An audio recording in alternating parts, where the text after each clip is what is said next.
If you're like me and you like a nice lawn, but you're not going to be out here in the middle of the winter doing anything about it, the good news is now spring is the best time of year to get out and sort it out ready for summer. So today I'm going to show you all the things I do to my lawn at this time of year, including the one thing that if you don't do anything else will give you the most benefit and the greenest grass over the next few months.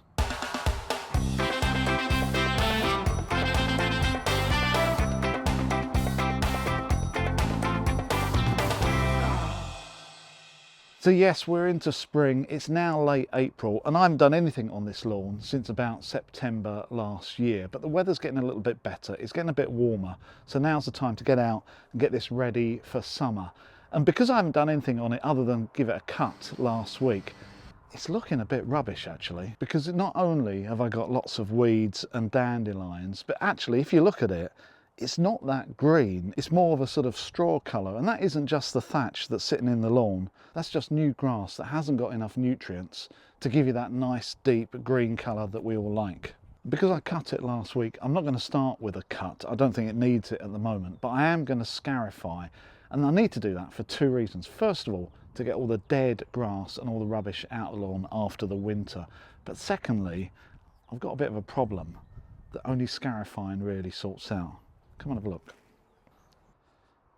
So I've got plenty of weeds in this grass, which is just sort of natural after the winter, but a lot of them I've discovered can look a bit like this, where they're actually flat to the grass, and if I mow that normally, the lawnmower is just going to go straight over it.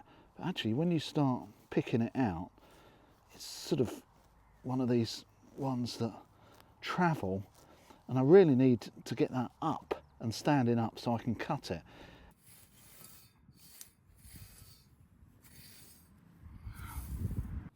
If I don't cut some of this out now, I know from experience it just goes further and further into the grass and starts just creeping everywhere. So I need to pull that up. The only way I'm going to do that is by something that rotates and actually cuts up and down in a vertical fashion. Now I've got an attachment to my allet that is called a scarifier, although a lot of people call it a power rake. And if I put that on, then potentially I can pull that up and then give it a cut and at least cut most of it out. Before I use any mechanical equipment, the first thing I need to do is to remove as many weeds as possible. Today I'm just using an old kitchen knife to cut out the weed and try to remove the deeper taproot to at least try to stop them returning.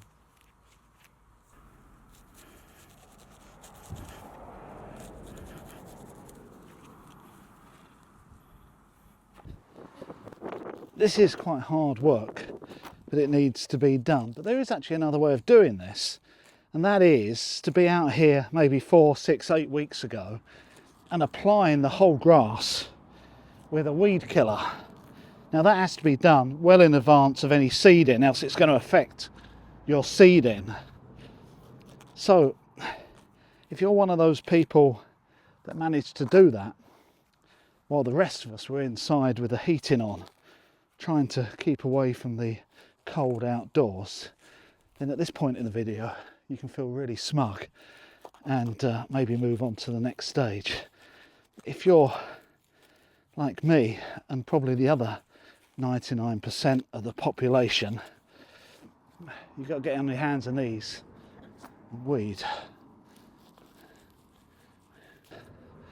Before I get any comments, I know that a lot of these will be coming back. I won't be able to get the root out of all of them, but at least by the time they start coming back in maybe 3, 4, 5 weeks time, the seed that I'm putting down, the grass seed I'm putting down, will be a bit more established, and I will have to deal with them as they come over the summer.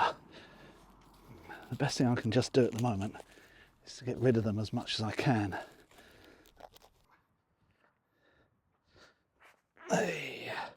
Okay, so that's about an hour and a half of weeding. No, not this. This.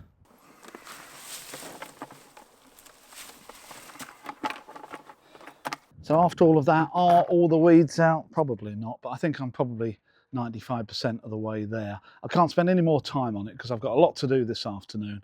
I think I now need to get the lawnmower and the scarifier out and let something else do the work. So because I've cut this grass recently, I'm going to go straight into Scarifying, and I'm using the Scarifying cartridge on my Allet Kensington. However, a lot of people will call that a power rake. Well, I'm not going to argue with Allet. They've been around for some time. I would call it a Scarify. It doesn't actually matter what you call it.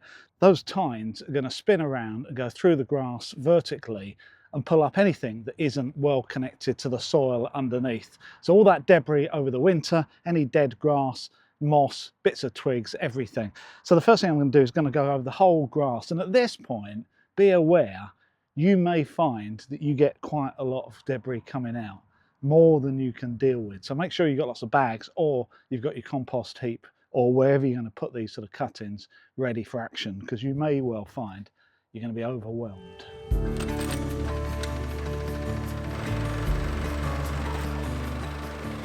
It always surprises me how much comes out of a lawn when you rake it properly after the winter. And because I've got a large grass box on this lawnmower, I'm collecting it as I go. But if you haven't, I'll just let it sit on the surface and rake it up afterwards, else you'll spend your whole time emptying the collection box.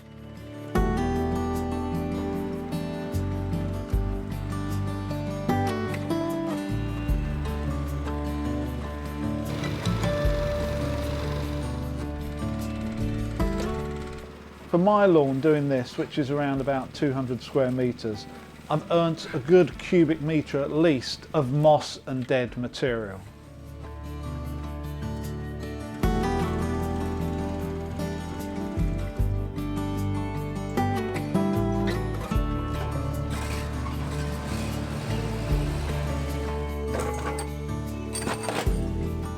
I'm just changing my Scarifying cartridge to the cut-in cartridge on my Allet. And the reason I use the Allet for the Scarifying or power raking is twofold. First of all, it's wider than the little electric one that I use, which you'll see in a minute actually, because I'm going to use that for some vertical cutting. But secondly, and more importantly, the power rake attachment I've got for that, I've used so much that all the tines have now broken, and it doesn't do very much. Now all the tines have all worn away and come off. So I'm tending to use this for the power raking and the electric one for the vertical cutting, which is going to happen after I give the lawn a cut, which I'm going to do now.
Well, that, I think, is a good afternoon of work. And actually, although I'm finished, it's looking pretty good. Definitely a lot of the rubbish is out the lawn, and I think that is a good start. But it's only day one. Tomorrow morning is verticut, seed and feed. Vertical cutting is done by rotating blades rather than tines, and depth wise I'm aiming to cut all the way through the grass into the surface of the soil, making small furrows to help the seed that I'm going to put in next make contact with the soil. As I'm cutting deeper here than before, even more moss, dead grass and general rubbish comes out, which I'll leave on the surface this time and rake up after I've finished. It doesn't take long to rake everything up, and if you have a garden blower you can use that, but really I've found it's only useful if you're blowing this sort of debris towards something like a fence, or else it just flies everywhere and you end up chasing it in circles.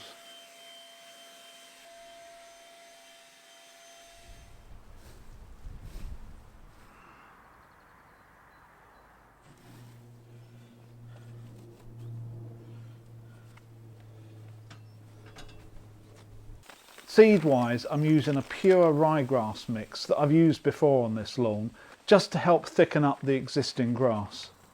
If you're overseeding, you should aim to apply at a rate of around about 35 grams per square metre, or a bit more if your lawn is really patchy.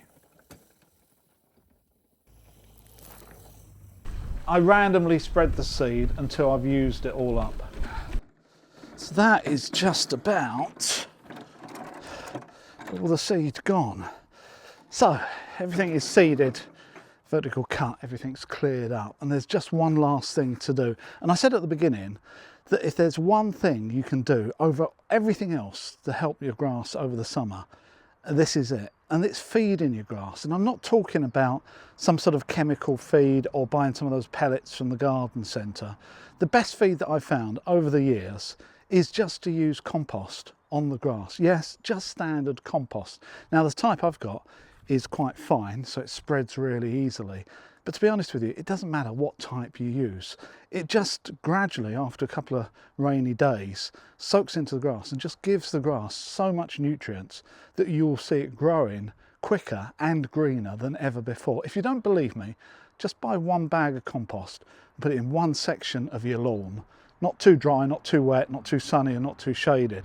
And just see what happens over the next few weeks. I guarantee you, 3 or 4 weeks later, you'll be going back to the shop to buy a load more to put on the rest of the lawn. So I've got a few bags now that I need to spread out and get on this lawn before it rains. When I say you can use any type of compost for doing this, you can, but you don't really want something that's got any lumps or twigs in it that don't break up easily. That would really make life hard spreading it around. And you'll need quite a few bags, depending obviously on the size of your lawn.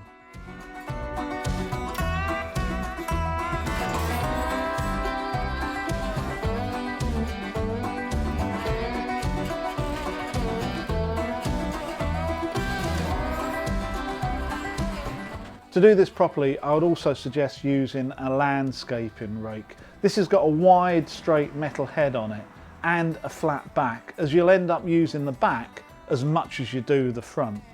I've got an Amazon link to the one that I'm using within my Proper DIY Amazon storefront page. Link is in the description below, where you can find all the equipment I use and recommend, from power tools to garden tools and even filmmaking equipment.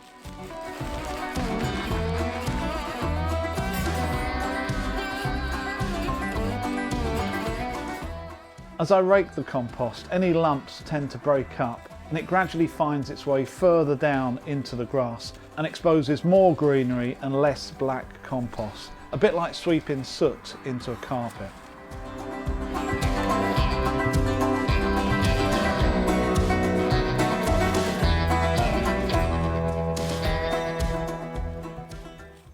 So as I'm working this in, I'm actually looking, the end result I think wants to be about half seeing grass and half seeing compost. So it's got a green and black tinge to it.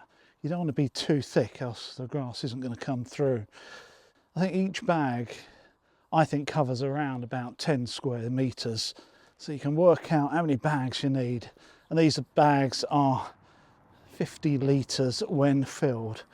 Well, they don't actually look like that when you open them, but I believe them.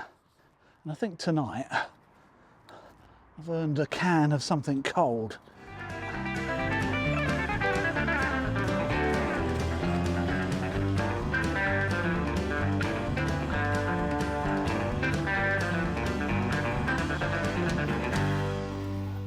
So that is just about enough for today, and it's just about complete as well. It looks like it's going to rain. If it wasn't going to rain, I think I'd put a little bit of water on it, but I know it's going to rain at any point, so I'm going to leave it.